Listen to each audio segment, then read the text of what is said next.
recording now.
Hey, Ryan.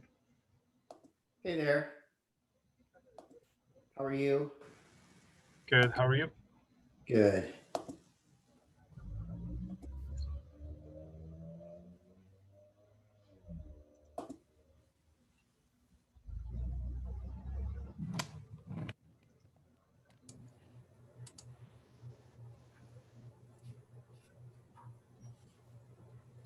Hello, everybody.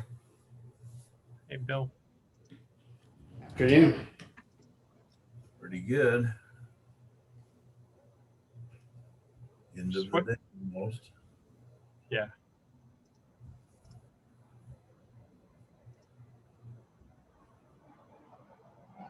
Waiting on the committee members.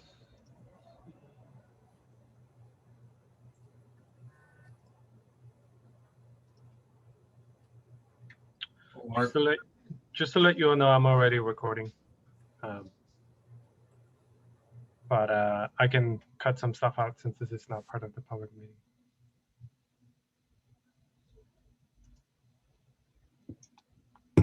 Hello, everybody. Can you hear me? gotcha. Welcome. Hey, Bill. Mark. Hey, Seabass, how you doing? Good. How are you? Living the dream. That's what I like to hear. Waiting on Greg and Kirby. And we should be all good to go. Ready?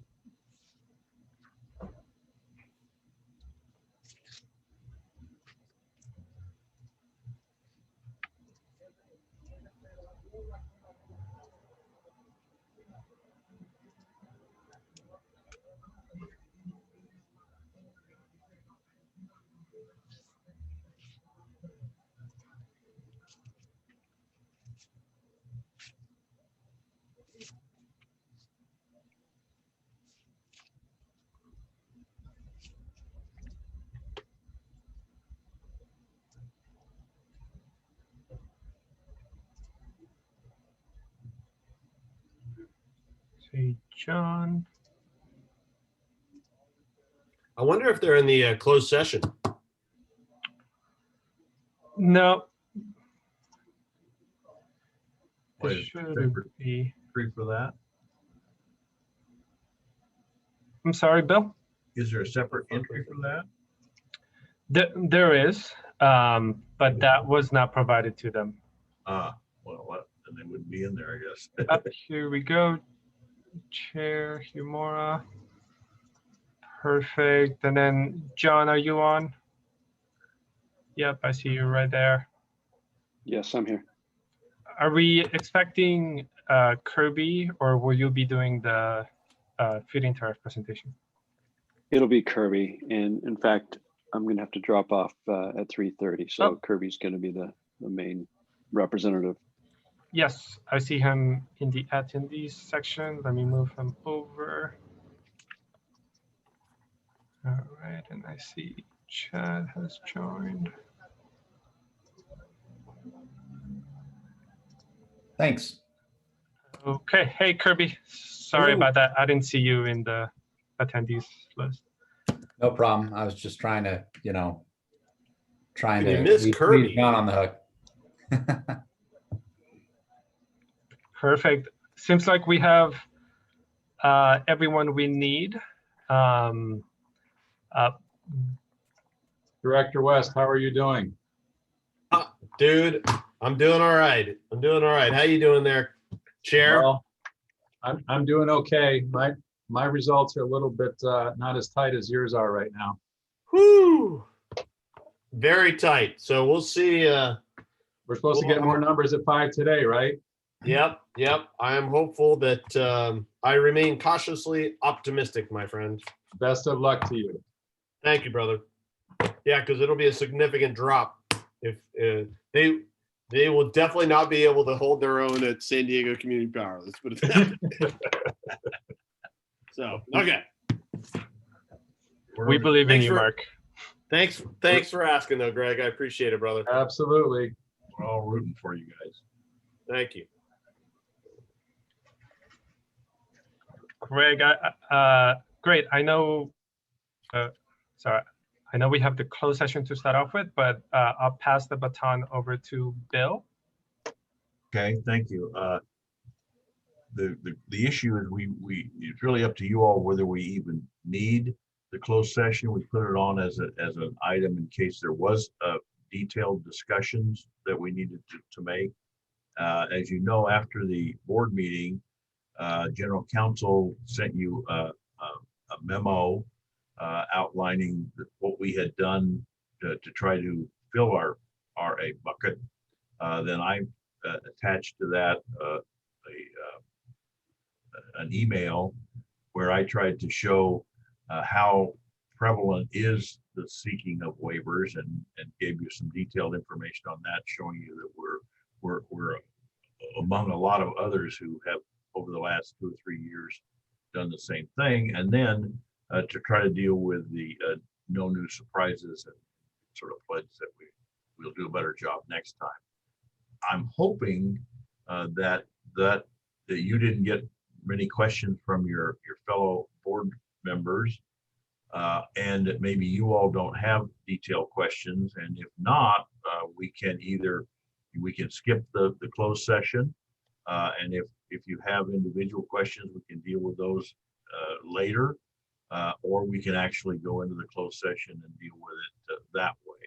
So it's really your call as to whether or not we need it and how we proceed from here. So we were doing it out of abundance of caution to give you whatever avenue to address any remaining questions that you might have. So really would be up to you all as to whether you even need it or not. Chair Hamura, this is in response to a question that I actually said, but I actually read the letter and I felt like I got good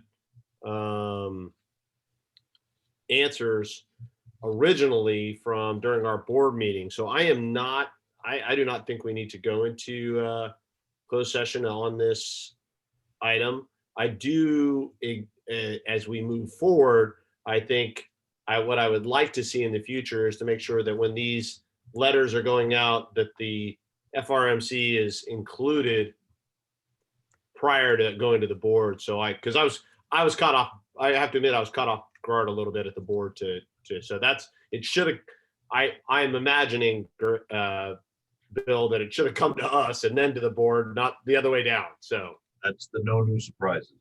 yep, thank you. I don't know about, so that's my point there, Greg.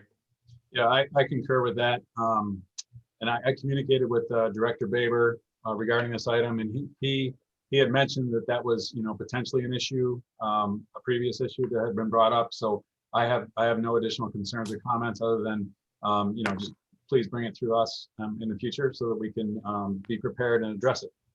We will do that. So I think with that, if we could probably dispense with this item and move on to the regular agenda. Thank you. We appreciate Thank you for the opportunity. All right, roll call. We're both here. Any Nope. public comments for items not on the agenda?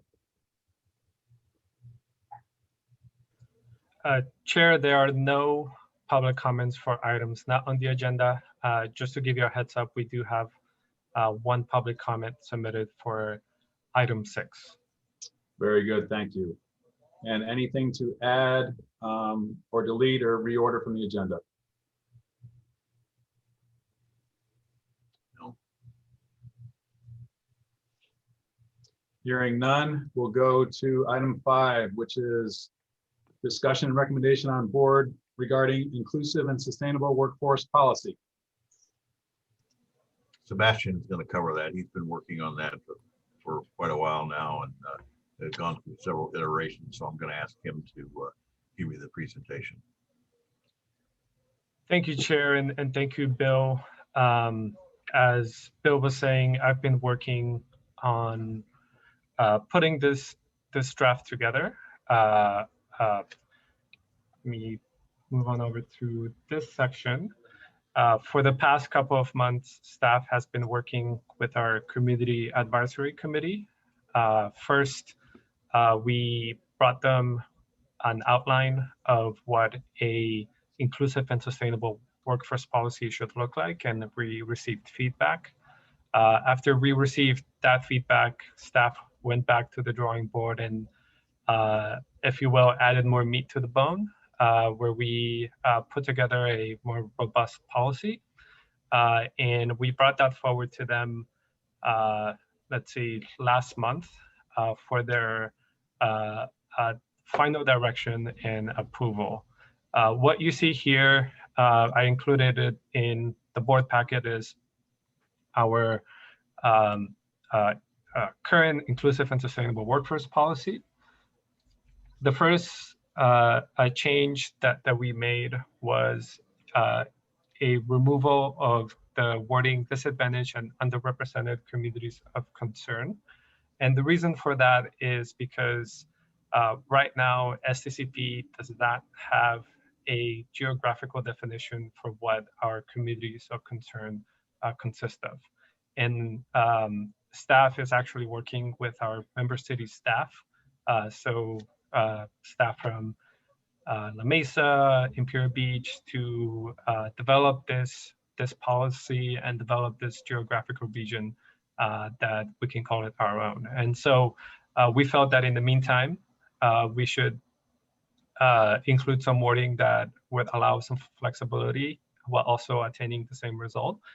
And we had initially recommended changing that to diverse and minority communities. And I'll go into detail later on why we suggested for that change. Another minor change that the CAC had recommended was in section 1A, Roman numeral I.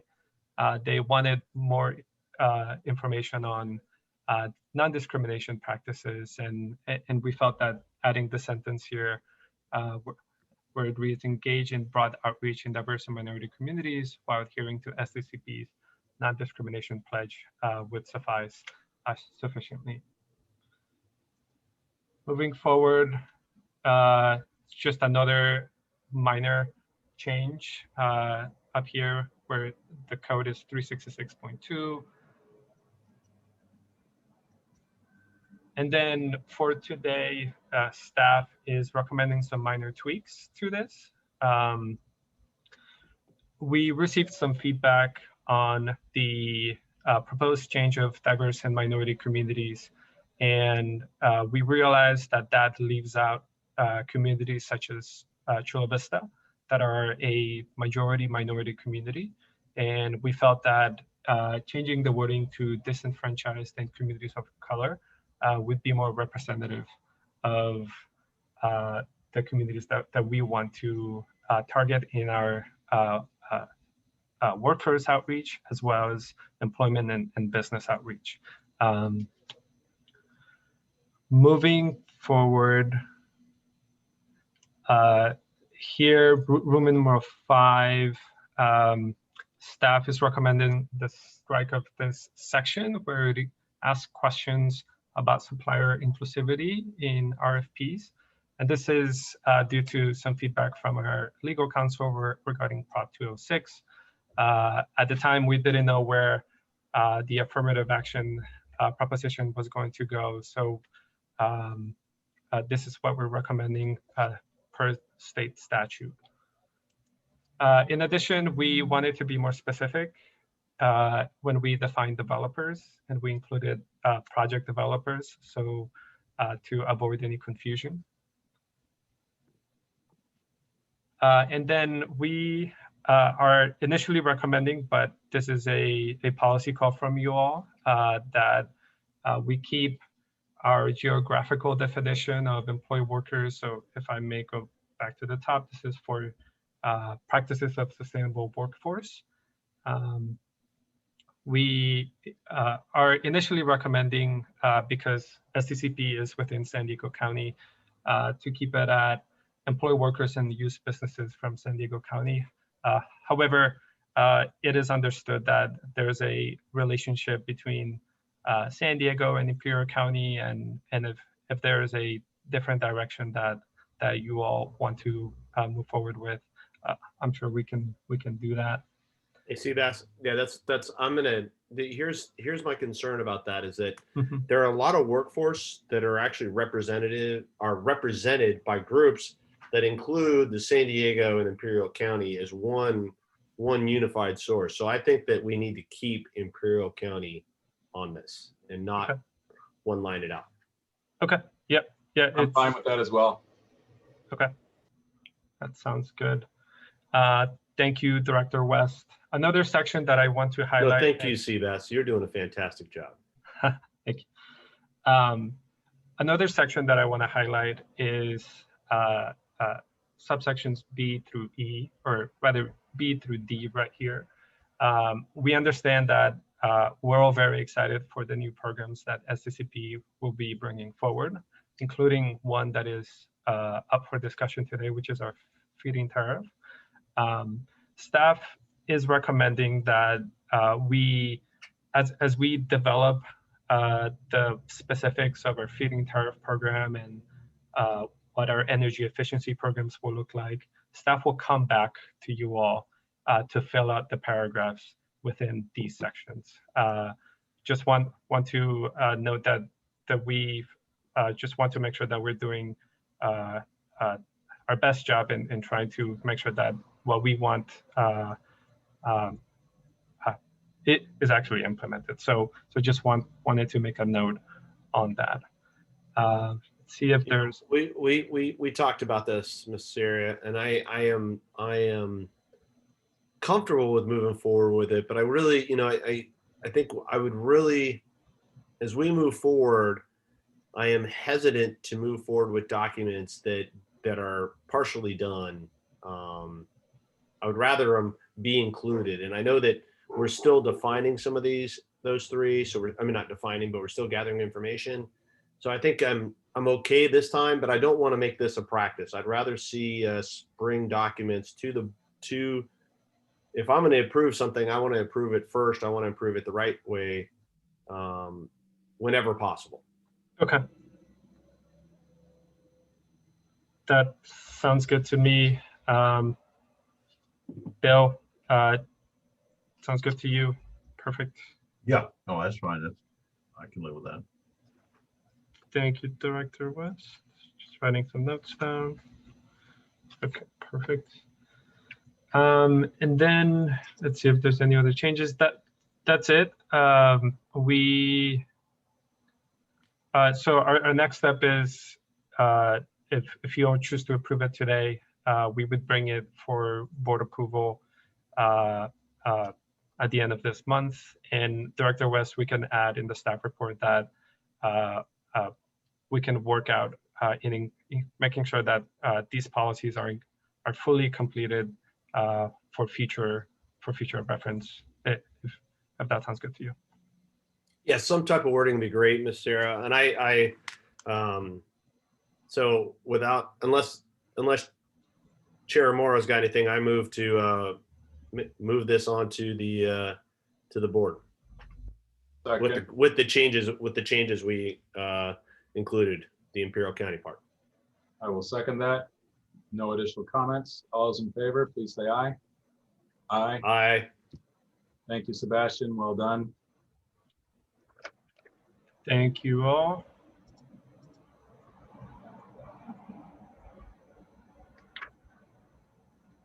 All right, now we're moving on to item number 6, which is discussion and possible input on proposed feed-in tariff parameters.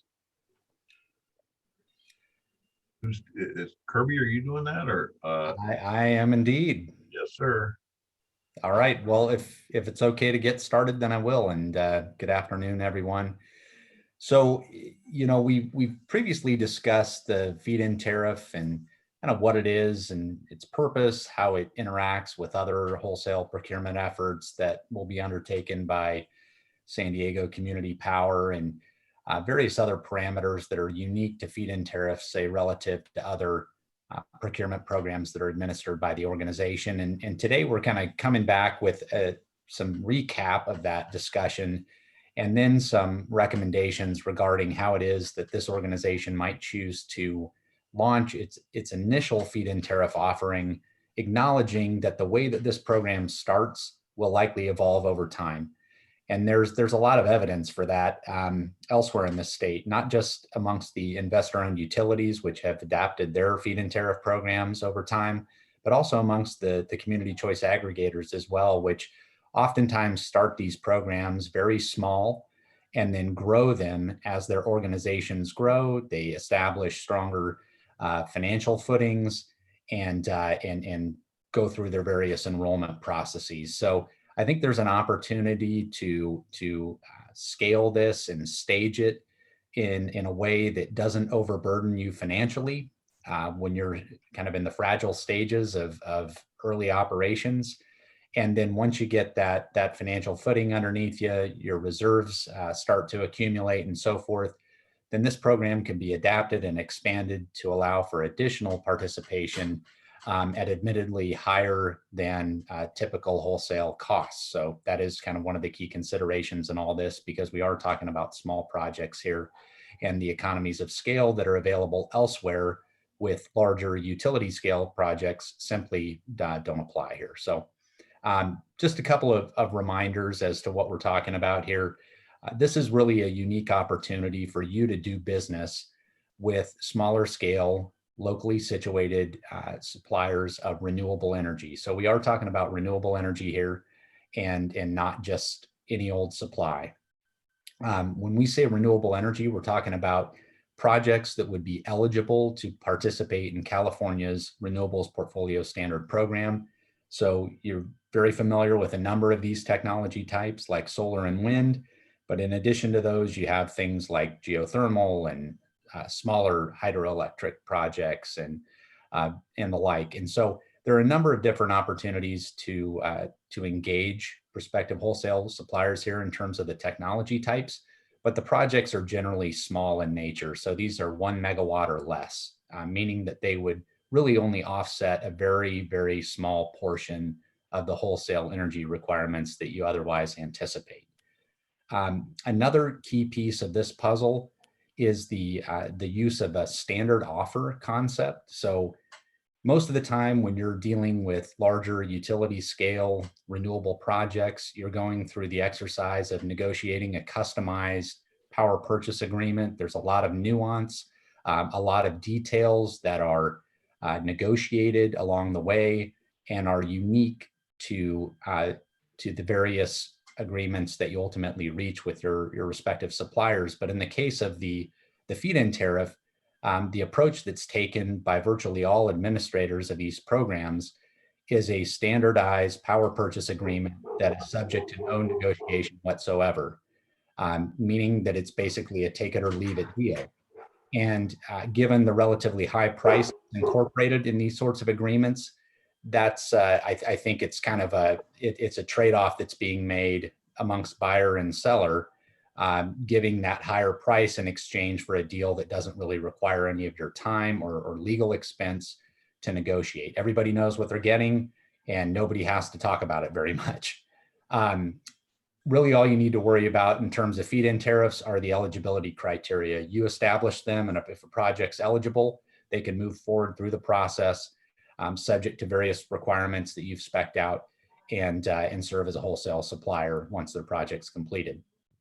And then, as I mentioned before, and I'll just go ahead and remind you all that this program would be very complementary to your other wholesale procurement exercises. So the bulk of your renewable energy requirements initially and for the foreseeable future will be met through larger suppliers and larger projects. It's just not feasible to negotiate and work through the development cycle for hundreds of these smaller scale projects that would be needed to offset your renewable energy requirements at launch. So again, this kind of ties back in with the concept of starting small with regard to this program and then scaling things up over time. We can go ahead and move on to the next slide. All right, so this is, again, just a reminder of some of the key considerations and parameters that are typically associated with these sorts of programs. As I mentioned before, feed-in tariff programs are often launched as pilot programs, meaning that there's a very kind of limited participatory cap established so that familiarity can be gained with the program before launching it on a broader scale. And that allows you to take kind of key pivot points, take advantage of pivot points, if you will, where let's just say you don't build out staff as quickly as you think, or you don't believe that this is working the way that you intended, or it's having budgetary consequences that are greater than you originally anticipated. You could basically stop the program at a very low impact to SDCP, rather than having some broader, larger scale program with much larger participatory parameters that's built out from the beginning, and then expose yourself to risks of much higher participation than you're prepared to accept. And so, here's how these programs typically look initially for the CCAs that have chosen to offer them to date. Again, we're talking about standard offers, so non-modifiable contracts. Initially, many of these programs range in size from 2 to 5 megawatts, so really manageable. Individual projects can be no greater than a megawatt. So that's kind of an important trigger point, because once you get above 1 megawatt, you have different interconnection requirements that typically apply. And the way that your generator is characterized in terms of its participation with the broader wholesale energy market is much different. It brings on other costs and requirements that I think that many of these developers would just as soon avoid. In terms of the contract and the duration of the contracts that typically support these projects, you have options here, but I think both sides typically want a longer term contract, which is characterized as 10 years or longer. And so, you have options as to whether or not you want to allow for different term lengths at the election of the project developer, or whether or not you just want to spec out one of these term lengths. 20 years is very common, by the way. I think that's actually the default for the CCAs that are offering these programs. So something to keep in mind there.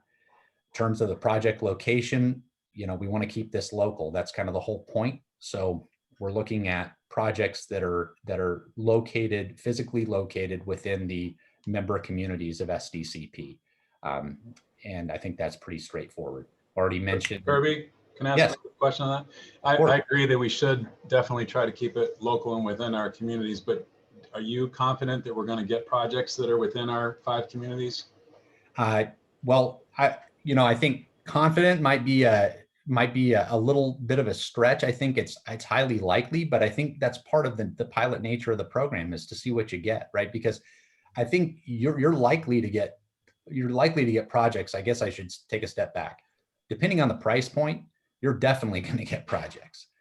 So I think that's a key parameter that's really up for discussion today. And so if you choose to go and set that bar at a particularly high level, then you're going to recruit interest in any community. Yeah, I think Greg, I'm with you that I think when you just boil it down to our 5 communities, I think that's really, that could be challenging. I mean, what do you think, Chair? Well, I think we should, I'd like to prioritize our communities, but not limit ourselves to our communities. That's all. Because I'm with you. Successful. Yeah, I think that's a great way to put it too. Can we write in language that says prioritize the 5 communities, but not eliminate other communities if it's a good project or something? Yeah, I think you can do what you choose in that regard. I do recommend, however, that if you choose to expand the participatory boundaries beyond your own member communities, that you provide further definition as to what those communities actually are. So, if we're talking about, kind of contiguous communities, or we're talking about San Diego, kind of county-wide, or whatever that parameter is, I think you just want to be real specific about that, because, when trying to link this local concept and how it relates to your organization, I think that sort of definition is probably important. So I'll throw out top priority will be our 5 communities. Second priority would be within the county of San Diego. Okay, that's really helpful feedback. And I think, you know, you could take that one step further if you want. And when we touch on some of the differentiators that have been incorporated in various pricing schemes for feed-in tariff programs, you might even choose to offer like a kicker within your communities as opposed to San Diego generally. So that's again entirely up to you. There are many ways to go about doing this, and I appreciate that feedback. So maybe then a good segue here to pricing. We can talk a little bit more about that. There are a number of different ways to approach this. I think if you were to look at the investor-owned utilities nowadays, they have what they call a renewable energy market adjusting tariff, which means that based on participation levels, the price offered to participants in their feed-in tariff program will go up or down over time. And then that price is thereafter subject to time of delivery adjustments, meaning that based on the time of day in which that power is produced and delivered to the buyer, there will be kind of factors, ratios, less than one or greater than one, that basically take that base price and amplify it or degrade it based on the perceived value of the energy at the time when it's delivered. And while I think there is some sense in doing that, it definitely introduces an element of administrative complexity, not just for you as the administrator of the program, but also for the prospective seller as well, and just trying to model the economics of their project and how it is that those time of delivery factors apply.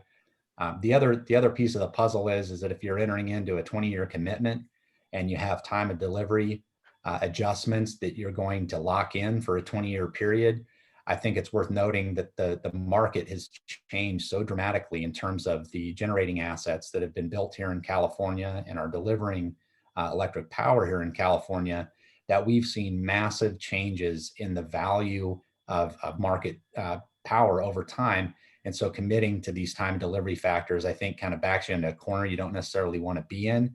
And it's probably better for budgetary purposes just to lock in a fixed price, which is kind of common practice for the CCAs that have chosen to launch these feed-in tariff programs.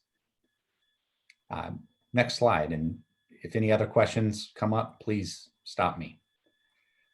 So here's kind of my initial thoughts, our initial thoughts at Pacific Energy Advisors anyway, regarding how it is that you might want to approach this program initially, acknowledging very clearly and openly that this can and will change over time.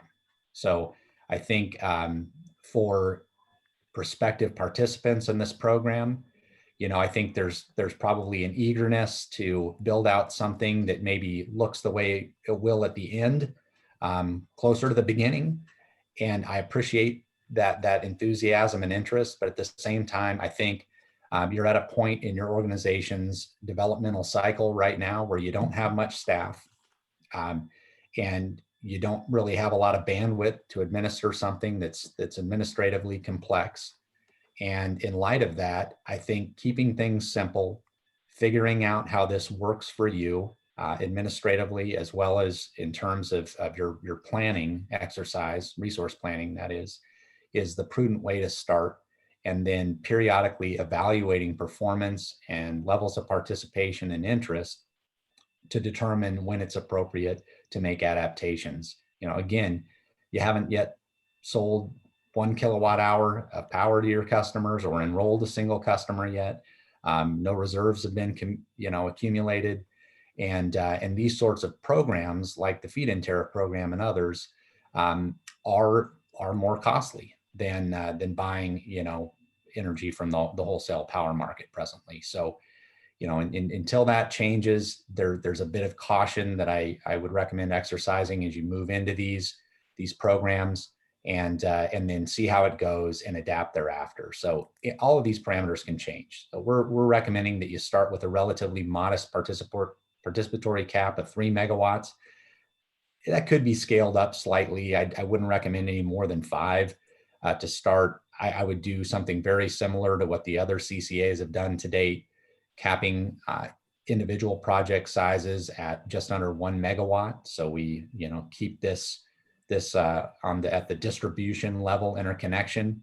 And then in terms of the duration of the power purchase agreements, this is really, I would be completely comfortable recommending and do recommend that you allow the seller to choose whether they would prefer a 10, 15, or 20-year term.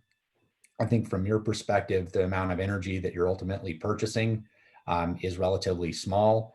And so if the seller saw a reason to shorten the term, that's fine. If the seller saw a reason to take the longer term, closer to the 20 years, that's fine too, because all you're doing is just solidifying a longer term commitment to a local resource. In terms of the delivery timelines, well, you're not planning on serving customers until March 1st of next year. And so I wouldn't recommend taking deliveries of power before then. And candidly, it's probably unlikely that these projects would be ready to deliver before that timeline anyway. And so kind of piggybacking then on that no sooner than concept, I think we also want to have a no later than parameter established as well. Otherwise, you could get a project coming through the application process that doesn't anticipate delivering for 5 years or something like that. And you don't want to lock up a queue position with a project that's got a more distant completion timeline. So, maybe establish that no later than December 31st of 22. You could probably push that out to 2023 as well. I don't think it matters a whole lot. So whatever you think in that regard is fine, so long as it's not too far out into the future. We've already talked about the project location, and I heard the feedback there and appreciate that. So we'll kind of figure out a way to reflect that in an upcoming tariff draft, where there'll be preference for the in community, if you will, in member community, and then a more expansive boundary overall there at San Diego County. I think we just want to stick with the basic RPS eligible technologies with California Energy Commission certification required. So this would be on the developer to go and work with the CEC through its application process, which is pretty straightforward, to make sure that their project can participate as an eligible generator in the RPS program. That means that the renewable energy that you buy and the related certificates that come with that could be used in your compliance demonstration and so forth. And then the pricing level that comes to mind for me as an initial recommendation is $80 a megawatt hour. And we can go ahead and maybe go to the next slide, because I think this will be, yeah, okay, great. So the reason for the thinking there, $80 a megawatt hour, is really based on comps that are out there for the other CCA programs. You can see here what Marin Clean Energy, Sonoma Clean Power, and Redwood Coast Energy Authority are offering right now in terms of their feed-in tariffs, kind of ranging from $80 to $95. And it's worth noting that the $95 per megawatt hour price that was offered by Sonoma Clean Power, that's fully subscribed. And so they're not taking any new applications right now. I would imagine if they open their feed-in tariff back up in the future, it's probably going to be initiated in, whatever that second tranche is, at a lower price. These prices, by the way, they reflect a pretty hefty premium. I'd say about $35 to $40 relative to other kind of comparable renewable energy products that are out there from larger projects. And so there is a pretty stout premium that is being imputed in this pricing concept to provide for, one, the lack of economies of scale for the smaller project size, and then the prospectively more expensive development locations within your member communities. Something else to kind of keep in mind as a concept, it's nothing that you have to do, and it's something that's not been done by, say, Marin Clean Energy, but it has been done by Redwood Coast Energy Authority and Sonoma Clean Power, is offering price incentives when certain criteria are met, and some of those are listed here. The pricing incentives kind of range from $1 to $5 a megawatt hour typically, and are offered when a locally situated business is the project developer or if it's a previously developed site. If the project in some cases is smaller than a very kind of low threshold, capacity threshold, then there might be a kicker there as well. In the case of MCE, I think they're now actually offering an incentive of $7 a megawatt hour if the project meets certain criteria that are favorable to bees, like honeybees, and not disrupting bee population. So there's all different ways that you can go with this. I mean, there's really too many to count. And the way that these typically work is that the price kicker is offered over a very kind of limited portion of the overall contract term. So the first, say, 3 to 5 years, you'd pick up this kicker, and then after that, you roll back to the base price that was otherwise applicable when you signed up. So, you know, like I said, there are many different ways to go here. I think you could potentially launch your program without these kickers, and then, you know, see how it goes, and then add them in if there's low levels of interest.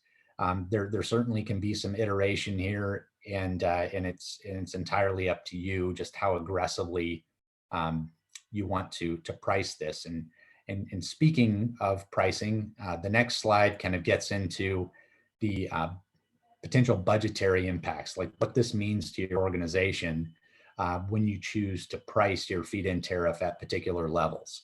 And so, as I mentioned before, there's a pretty significant premium that's associated typically with feed-in tariff prices, and that's to be expected, again, given the small size and the manner in which and locations in which these projects are often developed.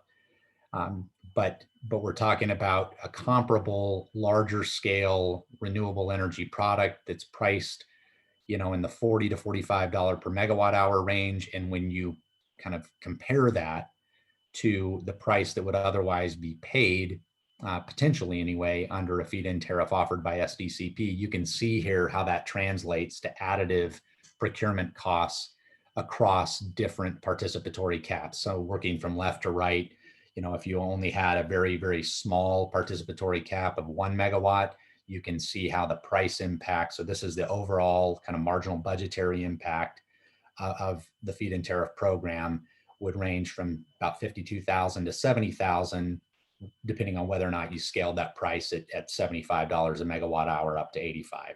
And then moving across the board, as you'd reasonably expect, if the participatory cap goes up, you're just multiplying that impact out. And so, you know, if we looked at that 5 megawatt cap, then, you know, depending on how you set your price, if you went as high as $85, that would be another $350,000 of marginal power supply costs that you'd be incurring for these feed-in tariff projects relative to what you could buy the power for elsewhere.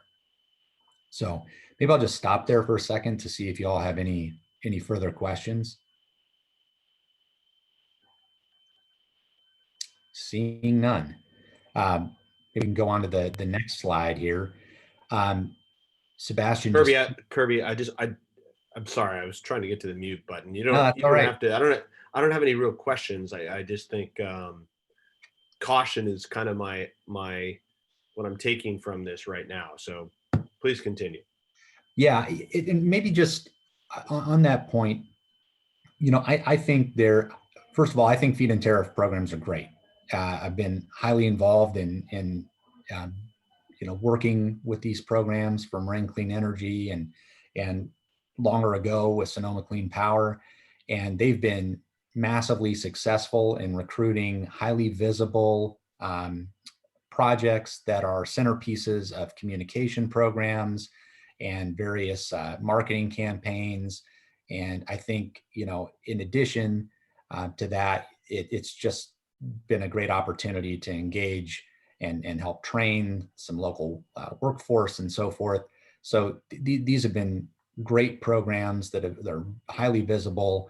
And in the case of MCE, what started, I think, as a 2 megawatt participatory cap is now up to 25 megawatts. And in addition to that, so this is a 25 megawatt cap for projects below 1 megawatt. And then they've layered on top of that, I think it's another 25 or so megawatts for more mid-sized projects in the, I think it's 1 to 5 or 10 megawatt range. So, you know, you can see how these things evolve over time after reserves accrue and, you know, you get your Yeah. financial legs under you, and they can do some really amazing things in building out local clean energy infrastructure. So, you know, it's one of those things where even though you might kind of walk tentatively into the shallow end of the pool here, it's not to say you won't dive into the deep end at some point. And I think it's just really about, you know, being a little bit disciplined and exercising some discretion as to how you get everything going, acknowledging that you can always change it down the road. Yeah, I think as a surfer, diving into the deep end has always been something that I normally do right away. But with this, I think a cautionary tale in the beginning just to get things rolling is the way to go. And then I love this idea, and I want to make sure that we're implementing it as soon as possible. But I also want to make sure that we are. This is something that we need to build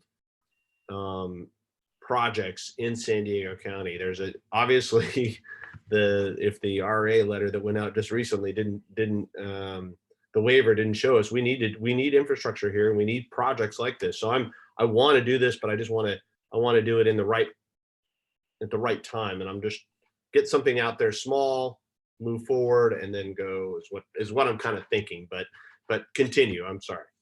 We'll Yeah, no, start in the whitewash. Yeah. Yeah, exactly.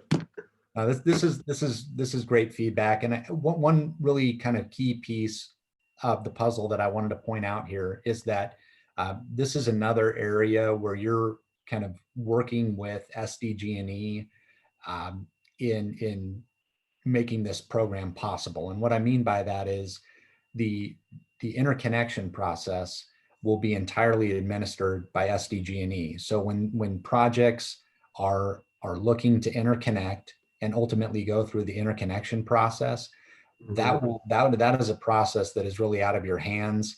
And there are references made in each of the CCA feed-in tariff programs pointing interested applicants to that fact, the fact that they will need to engage the local distribution utility to work through their interconnection process and receive all the necessary permissions to operate before they can begin serving as a wholesale generator to the local CCA. And so I think that's just something to highlight here if it wasn't already evident. And then, you know, I provided some attachments. Sebastian, I'm assuming those are available to the committee members here. And what we've observed here in looking at the various CCA feed-in tariffs, their applications and the related power purchase agreements is something we've commonly seen in the CCA space, which is they borrow heavily from one another. And so when you look at, say, the Redwood Coast Energy Authority feed-in tariff, this is it's very closely going to resemble Marine Clean Energies and so forth. So some basic information here. I think I already pointed out just a moment ago, the interconnection and how it is that process is going to be administered via the incumbent distribution utility. And you can see kind of in the bottom third of the page here of this feed-in tariff, how that's addressed.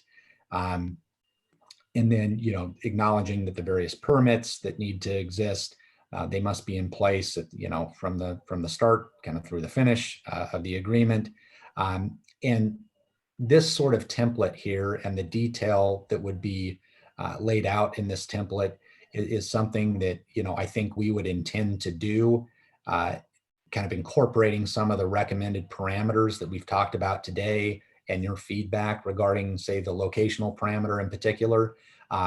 Once we build out these documents that are, you know, SDCP specific, I think our intent would be to bring those back to this committee.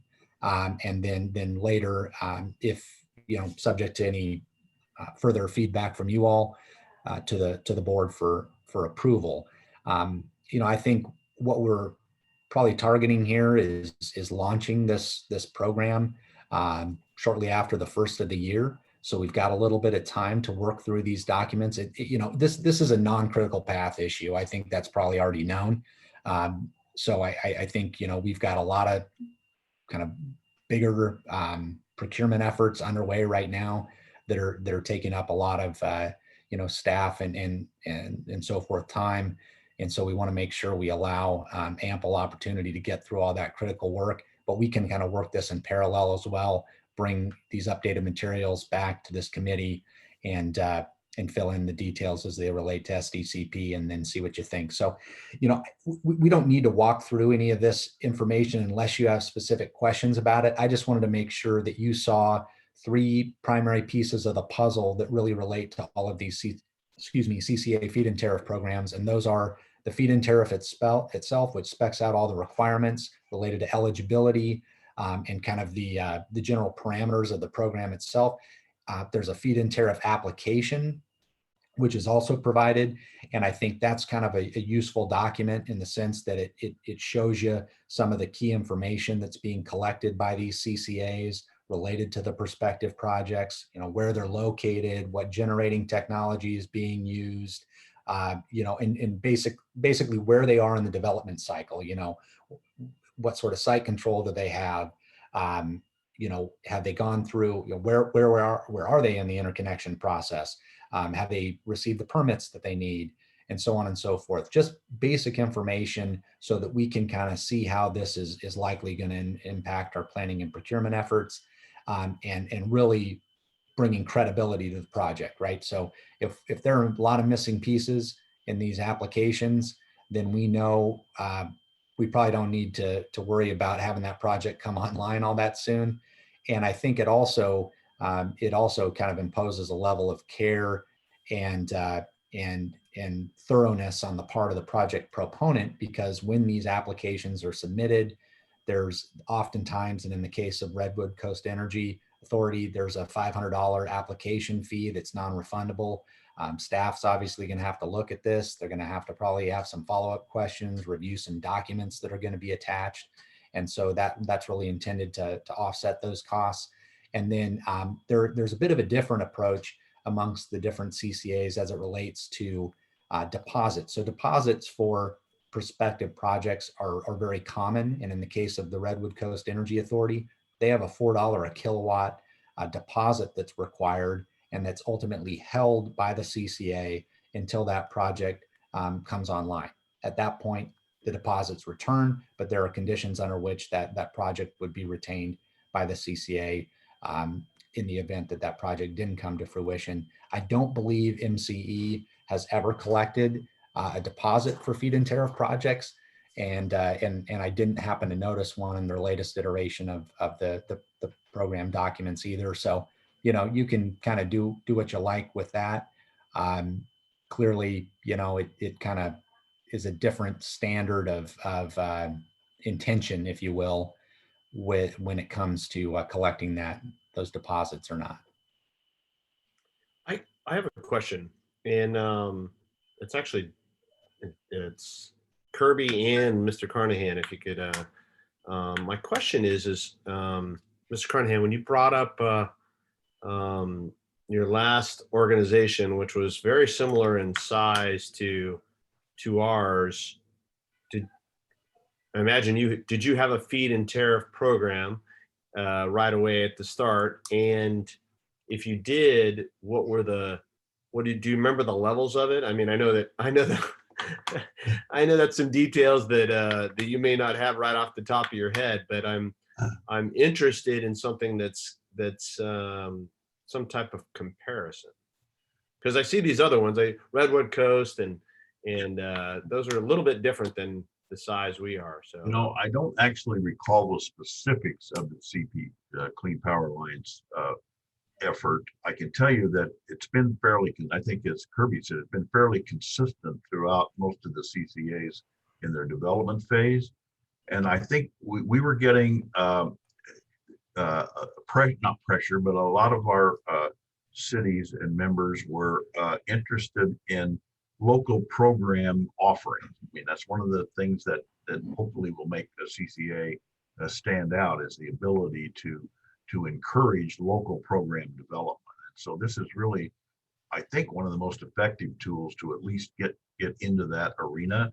And many of them spend all their money right away, and they have to wait. And there's waiting lists, and they're very popular.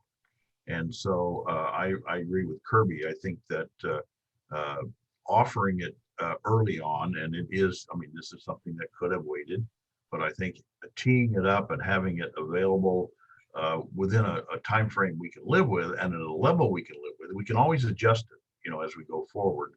So I think that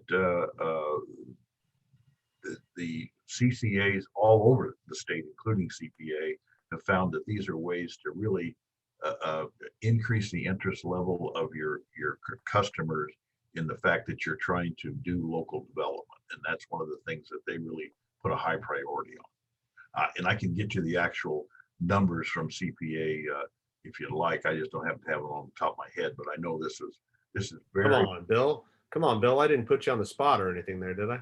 No. I'll tell you if I don't know. I'll tell you I don't know, and I'll go find out. No, Yeah. So because I'm trying to balance my one of the things that I have something you said, Bill, is something I have been pushed upon, is to try to get these projects going faster and faster and faster. And this is the way to do it, so I don't want to set something that is going to be so low that nobody's going to want to do it. But I have to be realistic about what we can afford, what we want to take I wouldn't even say a risk. It's just, do we want to move forward with incurring that much of a debt or whatever it may be. So I just, well, the participation levels starting out pretty low in the total scheme of things. The caps that they have on participation, that you can control that to make sure that at least economically it fits your game plan, and that's really the limiting factor. I mean, it is costing money, but it's serving a higher purpose. Yeah. And, so I think we are, from a staff's perspective, we will want to do as much of it as we can without jeopardizing our financial capability, because as Kirby says in the beginning, we're going to be wanting to build up reserves, because that actually helps you do more of these kind of things once you put a firm financial foundation under you. And so that'll be the balance. We'll spend time talking to you all and to the board about, I mean, that's a policy decision, really, quite frankly. And so we would come back and have discussions with you about, as we go along, how successful, what kind of demand are we getting, what kind of projects are being proposed, so that we can use that as an effective, almost like an economic development tool, if you will. It is. It totally is. And I'm trying to balance the whole thing here. Yep. And I have the cautiously optimistic thoughts in my mind, but I'm also like, well, maybe I'm being too cautious. Maybe I need to push this because this is the way we really generate so many things that are good for our communities. And I think about all of our great partners, Clean Tech and our community partners that are trying to do things, the Green Building Council. I mean, all these things, I want to push the limits as much as we can so they can get going. So I'm trying to think, are we shooting too low, or are we at where we need to be? I'm kind of trying to figure that out. I think what Kirby's shown is we're kind of trying to hit the sweet spot right in the middle without overdoing it, because we can always expand it later on. Okay. I think it's the first step, being a little bit conservative is probably the right thing to do, because you can always at any time go back. If you get full subscription in the first 6 months, you may step back and say, well, maybe we should take a look at doing more, and we would do policies and try to do that. I think the bias would be to try to do as much as we can, for sure, but again, we have to be conservative financially. Yeah, and that's a great answer. Thank you. I'm just, Kirby's got a couple of hats he's got to wear here. He wants to make a conservative recommendation, but he also is like, well, I need to be a little bit more conservative. So I just want to make sure that we're comfortable with what his recommendations and those are really our recommendations too. So we're good. Okay. All right, I'll shut up now. Thank you. Oh, No, that's this good input. is really helpful. And I think given the size of your program in terms of the expected sales base, I could see this going potentially well above the 25 megawatts that's currently reflected in MCE's Yeah. participatory cap. The way, Sebastian, will you scroll down just a page or two on this application? I just want to maybe one. Okay, so here you can see, so we've got this application checklist, right? And I'm only bringing this up just like procedurally so you can kind of see how this would work, because we're talking about, well, how do we know whether or not we started too small or too big, or what's the right number, and when do we need to reconsider these initial parameters? And the way that this works, and it works pretty much the same way in the case of, say, Redwood Coast and Marin Clean Energy, is you got this application checklist and these key documents that need to be submitted, inclusive of the application itself. When those are done and those documents can be provided, so the interconnection agreement, which means that basically you've signed, sealed, delivered in terms of the project being interconnected. You've got site control documented throughout the delivery term, meaning that we're not going to get 5 years into a 20-year deal and then find out that you got to stop operating the project and so forth. In this case, they want a generation forecast, which I think depending on the resource type, maybe that matters, maybe it doesn't. If it's a really small amount, that's probably not critical. But there may be other documents that you want to fold in, maybe not. But to the extent that you have all of these documents available, you can reserve a spot in the queue, meaning that wherever the price is set at that point, you can lock in that price and reserve whatever portion of the participatory cap is related to your project. But not until that time, right? So if you don't have these pieces of information, you're still waiting in line. You're still waiting to get that stuff done. And to the extent that you were to open up this program on January 1st, and 2 months later, you have applications submitted reserving the entirety of the first 3 megawatts, for example, you probably know there are more projects waiting in the wings that would like to get on board as well. And maybe that's the sign to start looking at, okay, how big should we set the cap? Is the price too high? Is that why we got a bunch of interest initially?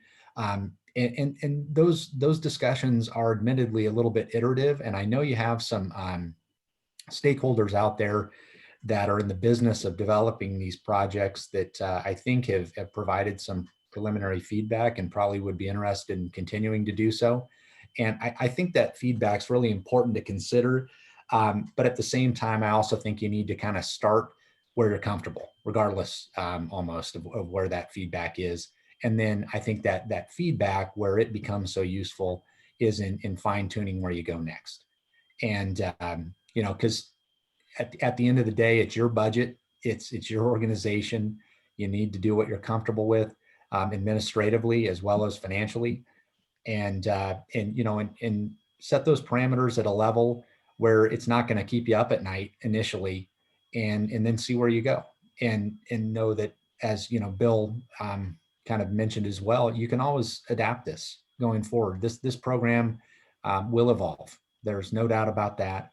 It will grow over time, and the pace at which it grows and changes is entirely dependent upon the level of interest that you get. And if the interest is really high, then that's a pretty clear signal that it's time to take a closer look and see if it's worth, kind of expanding the boundary a little bit.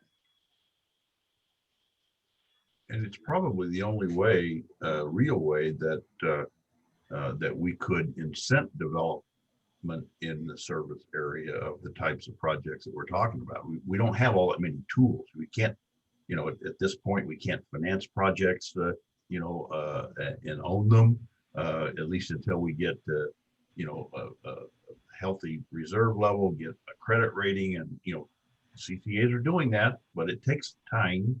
And so this is really one of the few tools that you have at your disposal to actually incent things to happen locally, at least in my mind. Sebastian, do we have a public comment on this? Yes, Chair. Give me 1 second. Yes, we have a public comment submitted by Gregory Young. He will. I will be unmuting him and he will be speaking. He also submitted a letter as part of public comment that was sent to you all before the start of this meeting, and is also posted on our website for the members of the public to view. Give me 1 second while I unmute Mr. Young.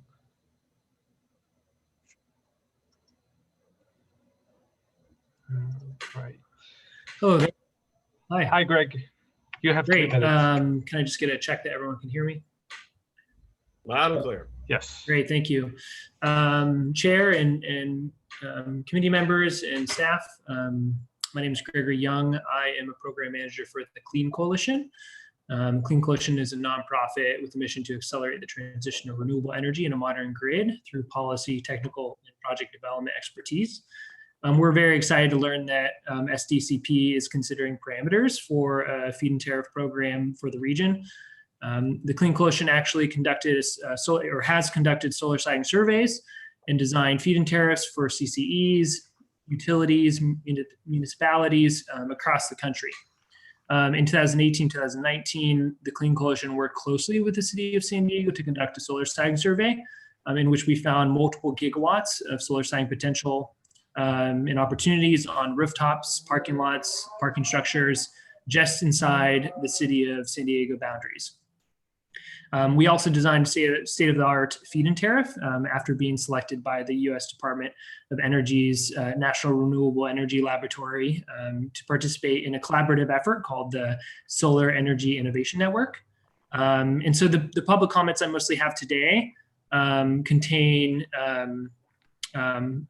in line with the written comments I submitted, which contain links to the solar siting survey, the San Diego solar siting survey, and feed-in tariff design that we created. And just for the public comment here, I'm going to speak, to 3 critical features of this San Diego feed-in tariff, in hopes that you, use and consider these as parameters. The first being market responsive pricing, which we included in our feed-in tariff, or San Diego feed-in tariff, which essentially similar to as Kirby has mentioned, during his presentation. Market responsive pricing allows the rate paid under the feed-in tariff for both solar and storage to adjust based on market response.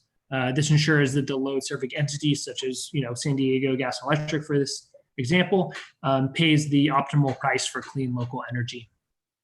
Another critical feature is that streamlined interconnection of commercial scale distributed energy resources included in this feed-in tariff design in order to address the financial and economic limitations that currently exist in the market.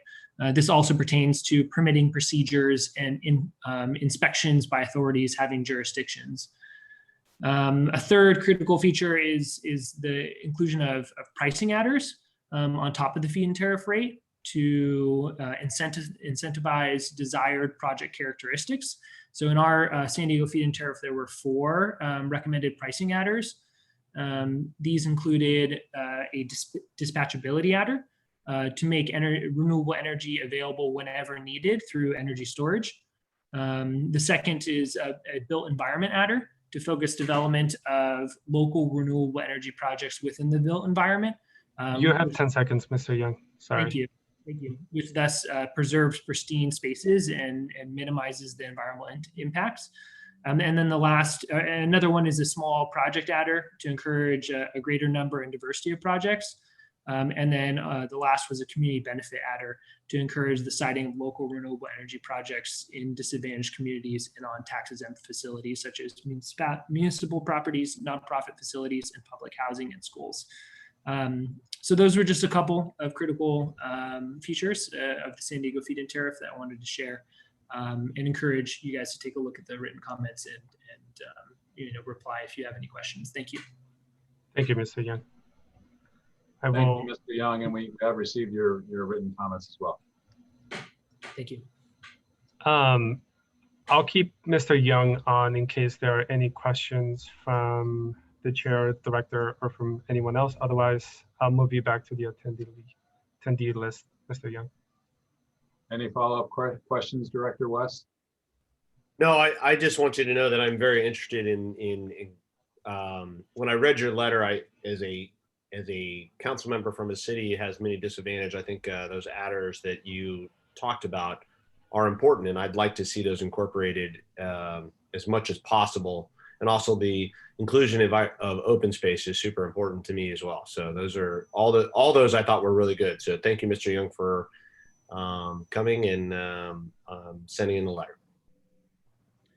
You're very welcome, and we wish you luck in your movement forward with this feed-in tariff.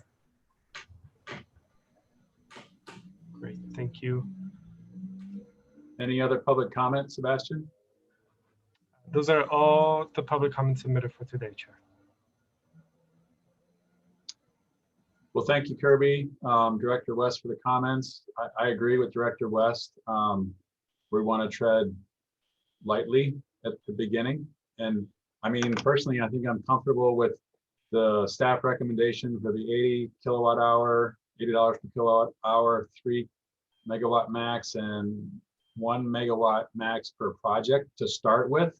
We put it out there, see what we get, and we can always blow it up and keep going. No, that's really helpful. Thank you for that. So I think the next time you hear from me on this item, it will be taking that guidance as well as the recommendations that we've given to you today and fold that into the various document forms that you've seen here, just so you have a clear idea of how that would actually look once it's released by SDCP, posted on a website and so forth. Just, one quick item. Mr. Young's comments were appreciated, and I think there's some alignment there in terms of the various pricing incentives that were referenced as possibilities and some of the examples that I gave in my presentation. One of the more challenging items that Mr. Young mentioned, the dispatchability item, is a tough one for CCAs, and I just wanted to highlight that because it's a great recommendation. It's just one that I don't believe CCAs can take advantage of because they're not the administrator of the distribution system. So in the case of an IOU, where they're both, where they're responsible for managing that distribution system, they can kind of take full advantage of those dispatchability characteristics and utilize that power on their system that they're administering in kind of the best possible, most efficient, most advantageous manner. But in the case of a CCA that's not administering the distribution system, that's really something that can't be taken advantage of. And it would really be a situation better suited for a resource directly connected to a load. So, like a large energy user that has known variations in its consumption patterns. And so in that case, you might have, a load connected generating asset, like a small scale renewable generating asset, such as we're talking about here, that could be dispatched when consumption changes at the load. But in the case of more of a grid connected resource, that's a tough one for CCAs. And I just want to acknowledge that I think that's a great recommendation. It's just a tough one for CCAs to administer. Maybe just before we wrap this up, were there any of the incentive items that you wanted to capture potentially anyway this time around, or kind of let's just set the needle at 80 and see where we go, and then we can deal with the incentives possibly later? What's your preference there? Well, I'd like I said, I'd like to include some of those the adders, how we refer to as far as underserved communities and the open space. I mean, I think those are important, and I don't remember all of them off the top of my head, and I don't have the letter in front of me. So it'd be good if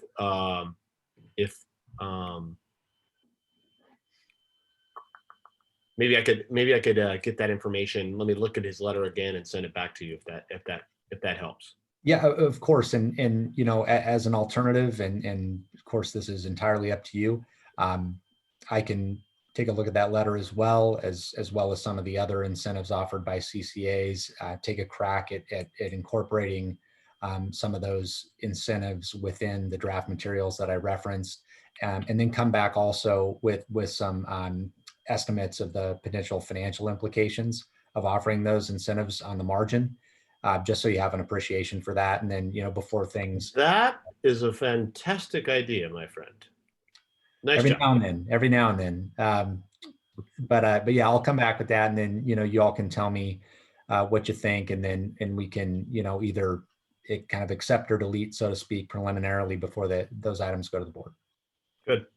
I would also be supportive of looking at a non-refundable application fee after staff reviews that, because obviously there's going to be some staff costs associated with processing these applications. Oh, that was one last question I have thanks for Chair Hamura. Thanks for kind of getting the cobwebs out a little bit, but the staff, do we have this?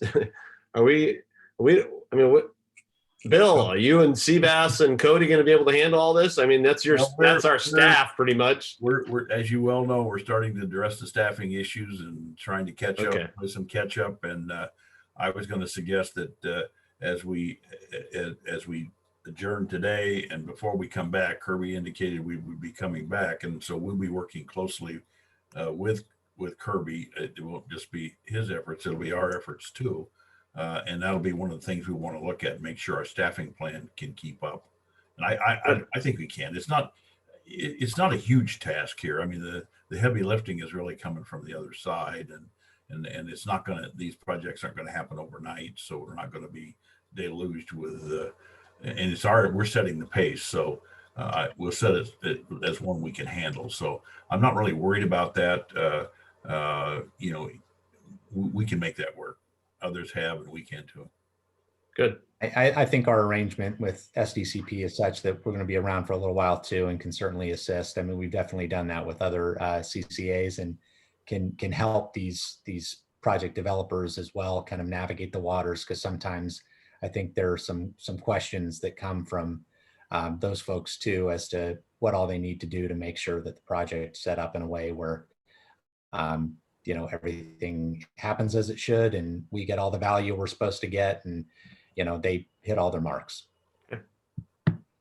Thanks for your time, and if there are no further questions, I'll bring this back next time, and you'll have something that looks a little bit more like an actual feed-in tariff to take a peek at. Very good, thank you. Anything else, Director West, on this item? I'm good. Thank you, Kirby, appreciate it. Thank you very much. Have a good afternoon. You too.